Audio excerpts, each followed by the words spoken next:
सागर दया का तू है, तू प्यार का सागर, सागर दया का तू है, तेरे प्यार के सागर में हम तैरना चाहते हैं, तेरे प्यार के सागर में हम तैरना चाहते हैं, तू प्यार का सागर, सागर दया का तू है, गहराई मिले सागर की, ऊंचाई मिले आसमां की,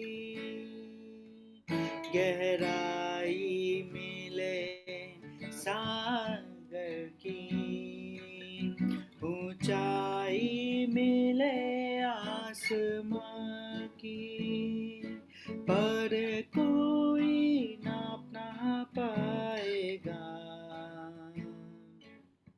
गहराई तेरे प्यार की, तू प्यार का सागर, सागर दया का तू है, तू प्यार का सागर, सागर दया का तू है, परमेश्वर होने पर भी तू मानव रूप धारण किया, परमेश्वर होने पर भी तू मानव रूप धारण किया, प्रभु तेरे से प्यार ने हमको दीवाना बनाया, तू प्यार का सागर, सागर दया का तू है, तू प्यार का सागर, सागर दया का तू है, तेरे प्यार के सागर में हम तैरना चाहते हैं, तेरे प्यार के सागर में हम तैरना चाहते हैं, तू प्यार का सागर, सागर दया का तू है। शालोम, शालोम और शालोम। प्रभु यीशु की शांति हमारे जीवनों में बनी रहे, क्योंकि उसका स्वरूप हमारे अंदर से दिखाई देता रहे, उसकी जो विजय है वो हमारे अंदर से दिखाई देती रहे। मेरी आवाज आ रही है आप सबको? जी दीदी आ रही है। प्रभु का धन्यवाद हो। हम लोग जैसे कि देख रहे हैं कि सातवें अध्याय में, श्रेष्ठ गीत के 7 अध्याय में हमने देखा 1 से 5 पदों में देखा कि विश्वासी की विजय यीशु मसीह में दिखाई देती है और वो उससे प्रसन्न होता है और उसकी प्रशंसा करता है। सो हम लोगों ने बहुत सी बातें देखी थी और अब हम देख रहे हैं कि 6 से 7 का 6 से 9 के बीच में हम देख रहे हैं कि वो अ, परमेश्वर जो यीशु मसीह जो है वो कलीसिया को कलीसिया उसको बहुत भाती है, उसकी उसकी जो नायिका है उसको बहुत भाती है। तो और उसके बारे में हम लोगों ने कल देखा था, और कि किस प्रकार से जो है वो प्रिय है। मैं पढ़ दूंगी आपके सामने ताकि आपको याद हो जाए। अ, 6ठा पद, हे प्रिय और मन भावनी कुमारी, और तू कैसी सुंदरी और कैसी मनोहर है। और इस प्रकार से हम लोगों ने 5 बातें देखी थी कि इसलिए प्रभु यीशु मसीह को एक विश्वासी बहुत भाता है। और हम अपने आप को देख भी सकते हैं, और आप अपने आप को प्रभु यीशु के दृष्टिकोण से देखें। जो दूसरे आपको कहते हैं वो नहीं, परंतु जो प्रभु आपको कहता है वो वचन में लिखा है। और आज 7वें पद में लिखा है, तेरा डील डॉल खजूर के समान शानदार है। प्रभु का धन्यवाद हो, तेरा डील डॉल खजूर के समान शानदार है। खजूर का जो पेड़ होता है वो एक्चुअली में यीशु मसीह जो है वो स्वयं खजूर का पेड़ है, खजूर के पेड़ के समान है। कितनी इस दुनिया में रहते हुए उसके सामने एक मरुस्थल था, जैसे कि एक मरुस्थल में एक जहां पर बिल्कुल एक बूंद पानी भी ना हो, वहां पर वो उगने वाला ये बड़ा अच्छा पेड़ था। जब इस दुनिया में आया तो हम देखते हैं कि प्रभु के समान हम हो जाते हैं जब हम खजूर के इस पेड़ के समान, खजूर के समान। तेरा डील डॉल खजूर के समान शानदार है। और बहुत शानदार ये पेड़ लगता है, यीशु के समान। वो इसलिए जो है वो भाता है प्रभु को, क्योंकि वो प्रभु के समान है। हम जो जितने भी विश्वासी हैं हम खजूर के समान हैं। कितनी भी कठिनाइयां हैं, कोई यहाँ पर ये नहीं कह सकता कि हम कोई भी कठिनाई से नहीं गुजरते हैं। हमें कुछ भी ऐसा नहीं है कि कुछ भी हम कठिनाई में जाएं, परंतु हर एक जन जो ऐसा लगता है कभी कभी मरुस्थल जैसा जीवन है चारों तरफ, परंतु ये जो खजूर है वो बहुत ही अम, लंबा होता है और बहुत ऊंचा।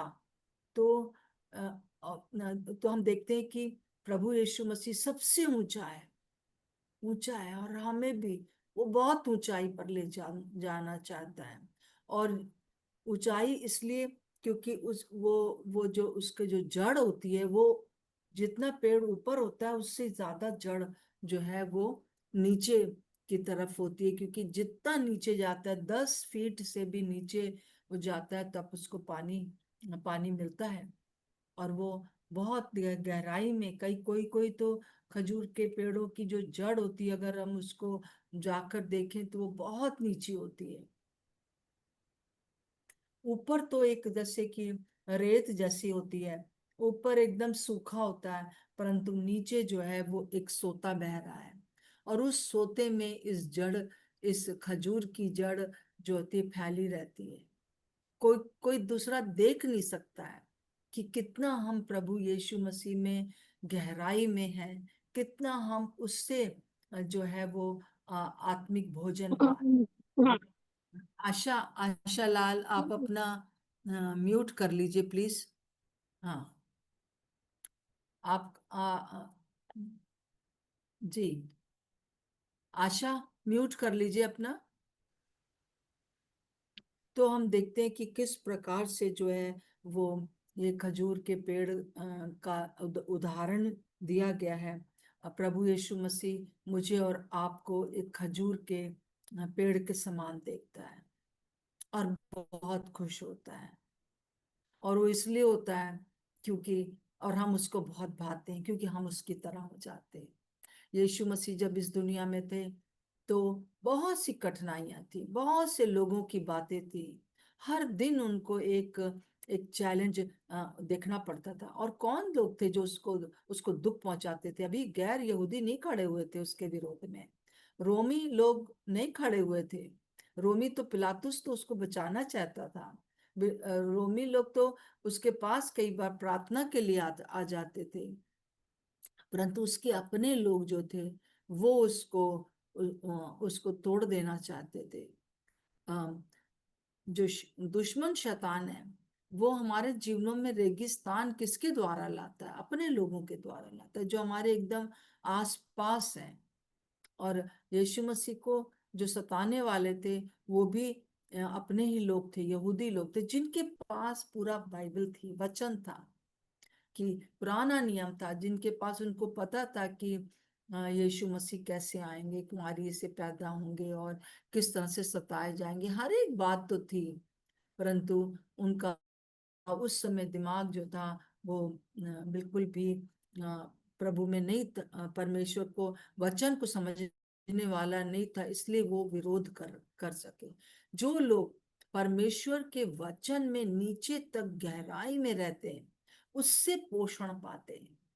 नीचे जो सोता बह रहा है उससे वो उनको भोजन मिल रहा है।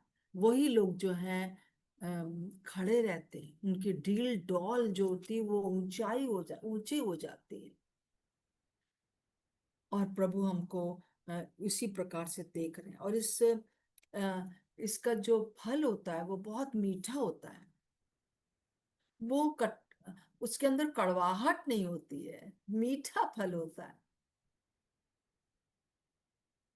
वो अपने लिए भी कुछ कुछ गलत नहीं बोलता है और वो दूसरों के लिए भी कुछ गलत नहीं बोलता है।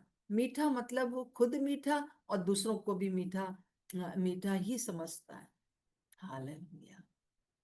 और दूसरी बात इसमें ये होती है, खजूर का जो जो फल होता है वो बहुत ताकत देने वाला होता है। बहुत ज्यादा उसमें पौष्टिक चीजें होती हैं और वो बहुत टेस्टी होता है। जब कई बार लोगों को शुगर लो होने लगती है या उनको ऐसा लगने लगता है कि बहुत कमजोर हो रहे हैं, तो उस समय वो उस फल को खा लेते हैं।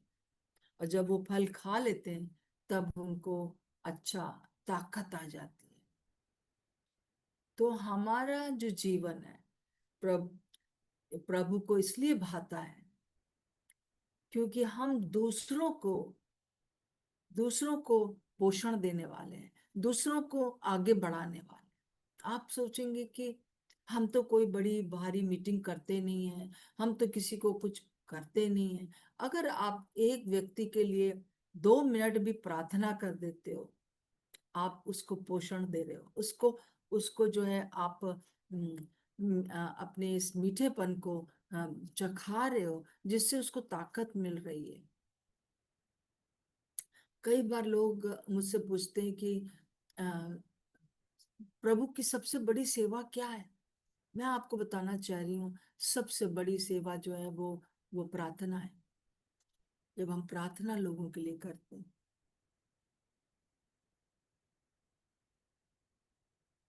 और उस प्रार्थना से दूसरे व्यक्ति को जो है सुरक्षा मिलती है, जो दूसरा विश्वासी है उससे उसको उसके हृदय की जो चंगाई मिलती है। अगर एक बार आपने किसी व्यक्ति को एकदम से मुस्कुरा के देख लेते हैं, वो उसके लिए पोषण हो जाता है, वो उसके लिए एक एक मीठापन हो जाता है, वो उसको ताकत देता है। अगर एक बार आपने उसको ऐसे करके छू लिया है, ऐसे करके कंधे पर हाथ रख लिया है, उसके लिए एक बहुत बड़ी बात होती है। आपकी दृष्टि, आपके आंखों से प्रभु दूसरों को प्यार से देख सकता है। हमारा जो आंखें हैं उससे हम दूसरों को जो है वो ताकत दे सकते हैं। हमारा एक सेंटेंस दूसरों को ताकत दे सकता है। हमारा ये कहना कि आप अच्छे हैं, प्रभु आपको प्यार करता है। आपका 2 मिनट 5 मिनट का फोन पर किसी से बात करना जो है वो आपको आपको पोषण दे सकता है। प्रभु का धन्यवाद हो। हम प्रभु की महिमा इसके लिए करेंगे। और फिर उसके बाद जो है उसके अंदर जो है वो एक ये कठिन स्थान पर है। आप चाहे कितने भी कठिन स्थान पर हो, परंतु अगर आपकी जड़ जो है वो फैली हुई है नीचे, अ, प्रभु से पोषण ले रही है। और इसके लिए नीचे मतलब जड़ से नीचे जाना का क्या मतलब है? आप पूरी तरह से उसके साथ वचन में गहराई में हो। आपको दूसरे लोग कितना भी प्रभु को लोगों ने बहुत कुछ कहा, परंतु प्रभु तो जिस समय दुनिया में थे तो पिता परमेश्वर से कनेक्टेड थे। पूरे मनुष्य जरूर थे, होली स्पिरिट के द्वारा वो पूरे समय बातचीत होती रहती थी। बस यही है हमारे जीवन का, इस रेगिस्तान के जैसे जीवन में एक ही बस तरीका है, और हम उसके डिल डॉल में बढ़ सकते हैं, क्योंकि वो जैसे रहा वैसे हम रह सकते। हम निकाल लेंगे अपने वचन, अगर है आपके पास तो। इफिसियों 4 का 13 और 14 में आपके सामने पढ़ती हूँ। यहाँ पर बहुत ही पौलुस ने बहुत अच्छे से इस बात को बताया है कि प्रभु के समान होने का क्या मतलब है, या क्या का बात है। इफिसियों 4 का 13-14, जब तक कि हम सब के सब विश्वास और परमेश्वर के पुत्र की पहचान में एक न हो जाए। पहली बात है विश्वास। और विश्वास कैसे आता है? सुनने से। कई बार मैं लोग जब मुझसे मुझसे बात करते हैं तो मैं उनसे यही कहती हूँ कि क्या आप जुड़ते हैं? क्या आप हम जूम मीटिंग में जुड़ते हैं? हमारी चार चार मीटिंग होती है, चारों मीटिंग में क्या आप जुड़ते हैं हफ्ते भर में? तो वो लोग कहते हैं नहीं।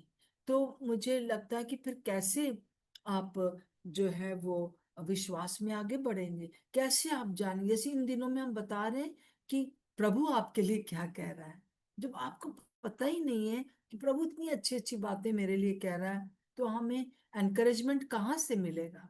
हमें कोई एनकरेज करे ना करे, परंतु प्रभु हमको बहुत उत्साहित करता है। वो हमसे हमको आगे बढ़ने के लिए कहता है, क्योंकि जब हम उसका वचन सुनते हैं तब जो है हम विश्वास में पढ़ते हैं। हम सुनते हैं और फिर बोलते हैं, है ना? एक बार सुनते हैं और 3 बार बोलते हैं, और उससे हमारा विश्वास जो है वो बढ़ता जाता है। हम जुगाली करते हैं।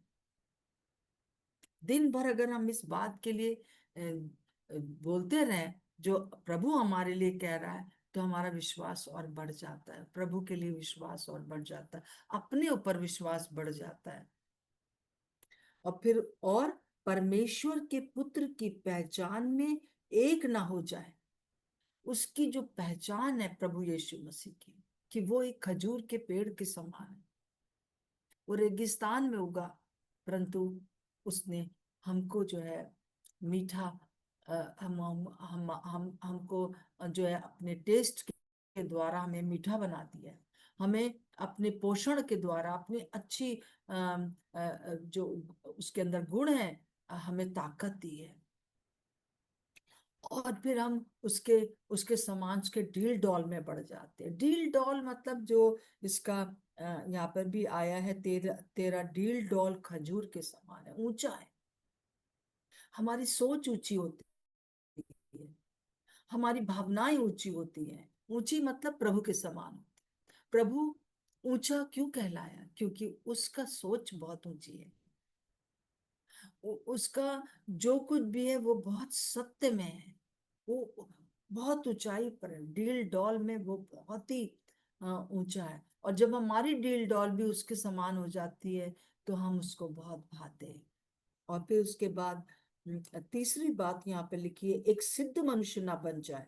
विश्वास, परमेश्वर के पुत्र के डील में बढ़ना, और सिद्ध मनुष्य ना बन जाए।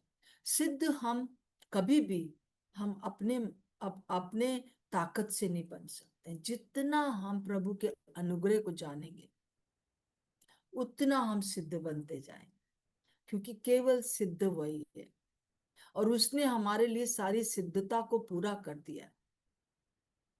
प्रभु हमसे यही कहना चाहता है कि मैं तुम्हारे लिए सिद्ध बन गया। इसलिए अब जब पिता परमेश्वर तुमको देखता है तो तुमको एक सिद्ध मनुष्य के रूप में देखता है। वो कहता है, अरे ये तो स्नेहलता नहीं है, ये तो मेरा पुत्र यीशु है।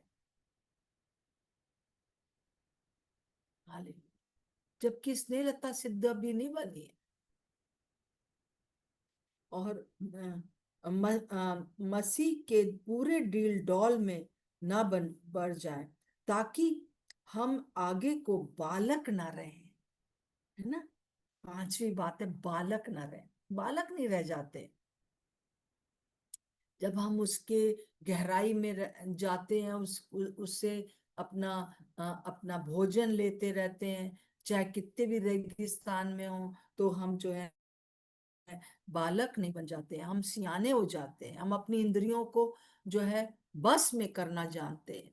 पांचों इंद्रियां हमारी, सुनना और देखना और चखना और सूंघना और स्पर्श, ये जो पांचों इंद्रियां हमारी शारीरिक भी हैं और आत्मिक भी हैं। हम इन इंद्रियों को अपने बस में कर लेते हैं, और अभ्यास करते करते सिद्ध होते जाते हैं, सियाने होते जाते हैं। हम बालक की तरह बातें नहीं करते। आपने देखा होगा कई लोग बहुत प्रभु में बहुत दिन हो गए परंतु बालक ही हैं। वो वैसे ही जल्दी से गुस्सा हो जाते हैं, वैसे ही जल्दी से जो है परेशान हो जाते हैं, वैसे ही जल्दी से शैतान की, दुश्मन की बातों में आ जाते हैं। बालक के समान है, छोटा बालक जो होता है ना। फिर उसके बाद हम देखते हैं कि अ, अ, छठी बात बहुत इंपॉर्टेंट है। ठग विद्या और चतुराई से उन भ्रम की युक्तियों के और उपदेश के हट एक झोंके से उछाले और इधर उधर घुमाए जा नहीं जाते हैं।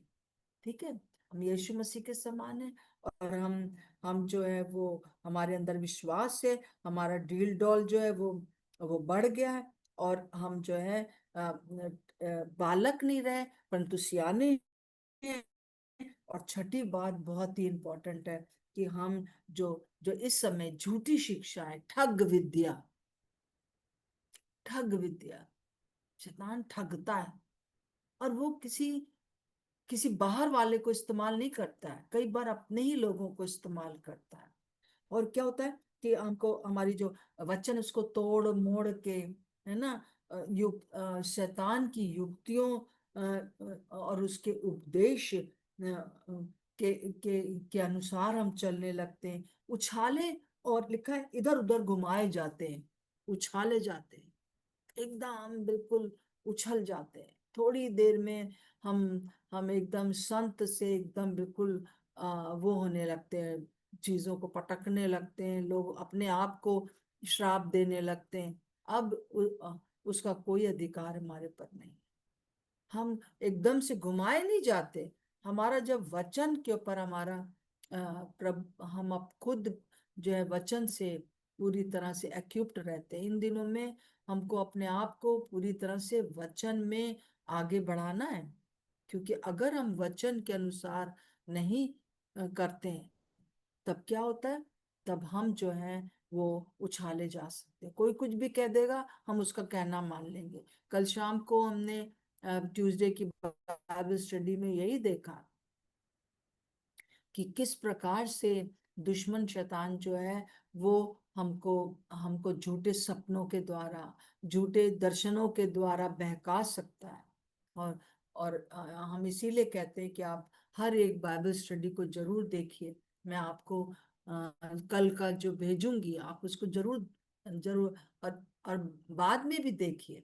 ताकि आप उस ठग विद्या से जो इस समय संसार में चल रही है उससे बचाए जाए। सो प्रभु हमसे चाहता है, प्रभु हमको हमको देखकर अप्रिशिएट कर रहा है। वो कह रहा है कि तुम मेरे समान खजूर के पेड़ के समान हो गए हो। वो कह रहा है कि तुम मीठे हो, तुम्हारे अंदर कोई भी जो है वो कड़वाहट नहीं है। तुम्हारे अंदर शक्ति है और तुम दूसरों को शक्ति प्रदान करते हो। अब एक पेड़ जो होता है, वो पेड़ अपना फल खुद ही खा लेता है? नहीं, वो खाता ही नहीं है।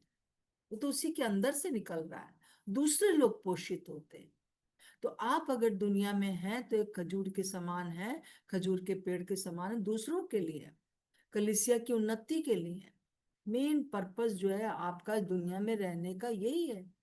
नहीं तो जिस दिन आपने प्रभु को ग्रहण किया उस दिन प्रभु आपको उठा लेता। क्या आप अब जरूरत नहीं है, अब इसका नाम जीवन की पुस्तक में लिख गया, अब क्या जरूरत है इसको इस दुनिया में रहने की। परंतु हमको प्रभु जीवित रखता है ताकि हम दूसरों का पोषण कर सके, दूसरों को आगे बढ़ा सके। पूरी इस श्रेष्ठ गीत की किताब में यही है, जो कलीसिया है, जो शुलेमिन है, वो दूसरों के लिए है। अपना तो परिपक्व वो पहले ही वर्ष में हो गई जब उसने कहा कि मुझे खींच ले, और वो महल में आ गई। बस उसी समय प्रभु को ये कहानी खत्म कर देना चाहिए थी, पहले ही अध्याय में। परंतु ये पूरे 8 अध्याय जो है वो यही बता रहे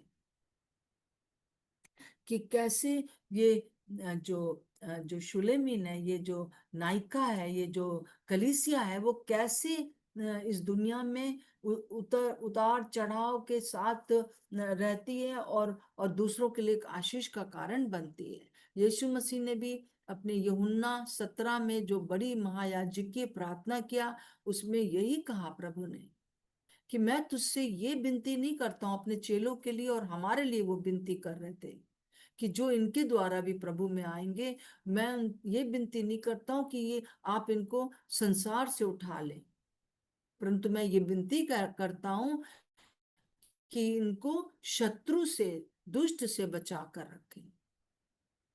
और दुष्ट से कैसे बचेंगे? जब ये मेरे द्वारा जो है वो मेरे वचन के द्वारा खाएंगे पिएंगे, मेरे वचन में बने रहें। तो अब प्रभु हमसे यही चाहता है कि हम जो है इस प्रकार से उसके वचन में बने रहें और दूसरों लोगों के लिए एक आशीष का कारण। जब तक दुनिया में आप हैं, दूसरों के लिए, दूसरों के लिए जब हमें, तो हम क्या क्या कहते हैं? जीऊंगा मरूंगा मैं तेरे लिए। तेरे लिए मतलब क्या? तेरे लिए मतलब ये है, जैसे प्रभु यीशु मसीह ने पतरस से कहा, क्या तू मुझे प्यार करता है? क्या तू मेरे लिए जिएगा? प्रभु ने कहा, हाँ प्रभु, मैं तुझसे प्रीति रखता हूँ, प्रेम करता हूँ। प्रभु ने कहा, मेरी भेड़ों को चरा, मेरे मेमनों की रखवाली कर। जो बाहर अभी मेरे मेरे मेमने हैं, बाहर मेरे भेड़े हैं, उनको खत्ते में ले आ, उनको मेरे पास ले आ। अगर प्रभु को अपना काम कराने के लिए स्वर्गदूतों को इस्तेमाल करना होता तो वो और आसान हो जाता, परंतु स्वर्गदूतों को उसने नहीं ये वो किया। हमारे अंदर रहकर हमें खजूर का पेड़ बनाकर अपने दिल डॉल में बढ़ाकर उसने यही यही उम्मीद करता है प्रभु यीशु मसीह। और हमारे अंदर इस बात को जब देखता है तो उसको बहुत अच्छा लगता है। ऑलमोस्ट पूरा जो श्रेष्ठ गीत है वो इसी पर आधारित है। और 8वें अध्याय में बहुत थोड़े सी वर्सेस में लिखा है कि कैसे वो रैप्चर हो जाएगा। रैप्चर से पहले के लिए ये बातें सारी लिखी गई है। आइए हम लोग प्रार्थना करेंगे। हालेलुया, हालेलुया, शखरी का नाम, हालेलुया। प्रभु आपका धन्यवाद हो प्रभु जी कि हम आपको बहुत भाते हैं। आपका धन्यवाद हो। हर एक जन जितने भी यहाँ पर है, आप उन सब के लिए ये कहते हैं, तुम मुझे बहुत भाते हो। क्योंकि तुम मेरी तरह खजूर के पेड़ के समान बढ़ते जाते हो। चाहे कितनी तेज आंधी आए, तूफान आए, खजूर का पेड़ जल्दी नहीं गिरता है। और क्योंकि उसकी जड़ें बहुत बहुत गहरी होती हैं। प्रभु आपका धन्यवाद हो कि हम आपको इसलिए भाते हैं क्योंकि हम आप में रोपे गए, आप में आगे बढ़ रहे हैं। कोई भी प्रकार से उछलते और घुमाए नहीं जाते, परंतु प्रभु हम आप में दृढ़ होते जाते हैं। इसलिए आप हम आपको धन्यवाद देते हैं प्रभु, और ये सब भी आप ही करते हैं। प्रभु हमारी सहायता करें आज कि हम इस दुनिया में कितने कीमती हैं दूसरों के लिए। आपके लिए कीमती है, मतलब दूसरों के लिए, आत्माओं को बचाने के लिए हम आपके लिए बहुत कीमत रखते हैं। इसीलिए आप कहते हैं जो कोई भी तुझे छूता है वो मेरी आंख की पुतली को छू लेता है। प्रभु हमारी सहायता करें कि हम इस बात को और समझ सके और वचन की गहराई में और जा सके। चाहे कितने भी हम बिजी हों, परंतु हमें मन ना करे वचन पढ़ने का, हमारे अंदर ये एक सुस्ती आलस आ जाए। परंतु आज मेरी प्रार्थना है यीशु के नाम से ये जो वचन को पढ़ने ना पढ़ने देने वाली जो बंधन है उसको हम तोड़ देते हैं यीशु के नाम से। और आज से और ज्यादा हम आपके पवित्र आत्मा आपके द्वारा समझेंगे। हम प्रार्थना करते हैं हमारे इर्द गिर्द ऐसे प्रभु आपके शिक्षक खड़े हो जाएं जो कि हमको सही शिक्षा में ले चले, और हमारा आकर्षण उस तरफ बढ़े जहां पर की सही शिक्षा है। हे जीवित परमेश्वर, हमारी सहायता करें, हमारी सहायता कर प्रभु जी। पवित्र आत्मा की आवाज को सुनने के लिए, आप के द्वारा चलाए चलने के लिए प्रभु सहायता करें। हम अब सियाने बन जाएं, बालक नहीं परंतु सियाने हो जाएं। हालेलुया।